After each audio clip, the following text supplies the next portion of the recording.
നമസ്കാരം, press line ന്യൂസിലേക്ക് സ്വാഗതം. മമ്മൂട്ടി നായകനായെത്തുന്ന ടെർബോയുടെ ട്രെയിലർ മെയ് 12-ന് ദുബായിലെ സിലിക്കൺ സെൻട്രൽ മാളിൽ വെച്ച് റിലീസ് ചെയ്യും.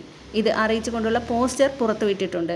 മമ്മൂട്ടി കമ്പനിയുടെ ബാനറിൽ വൈശാഖാണ് ചിത്രം സംവിധാനം ചെയ്യുന്നത്. മിഥുൻ മാനുവൽ തോമസിൻ്റേതാണ് തിരക്കഥ. 2024 മെയ് 23-ന് ലോകമെമ്പാടുമുള്ള തിയേറ്ററുകളിൽ ചിത്രം പ്രദർശനത്തിനെത്തും.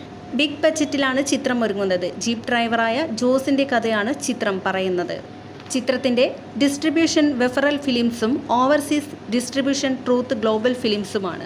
ജോസ് എന്ന കഥാപാത്രമായി മമ്മൂട്ടി പ്രത്യക്ഷപ്പെടുന്ന ടെർബോ മാസ് ആക്ഷൻ കോമഡി ചിത്രമാണ്. കന്നഡ താരം രാജ്വി ഷെട്ടിയും തെലുങ്ക് നടൻ സുനിലുമാണ് ചിത്രത്തിലെ മറ്റു സുപ്രധാന വേഷങ്ങൾ അഭിനയിക്കുന്നത്. ആക്ഷൻ രംഗങ്ങൾക്ക് ഏറെ പ്രാധാന്യം നൽകി ഒരുങ്ങുന്ന ചിത്രത്തിലെ ആക്ഷൻ രംഗങ്ങൾ വിയറ്റ്നാം ഫൈറ്റേഴ്സാണ് കൈകാര്യം ചെയ്യുന്നത്. പശ്ചാത്തല സംഗീതമൊരുക്കുന്നത് ക്രിസ്റ്റ്യോ സേവറും ടീമും ചേർന്നാണ്. പോക്കിരി രാജ, മധുരരാജ എന്നീ ചിത്രങ്ങൾക്ക് ശേഷം വൈശാഖും മമ്മൂട്ടിയും വീണ്ടും ഒന്നിക്കുന്ന സിനിമയാണിത്.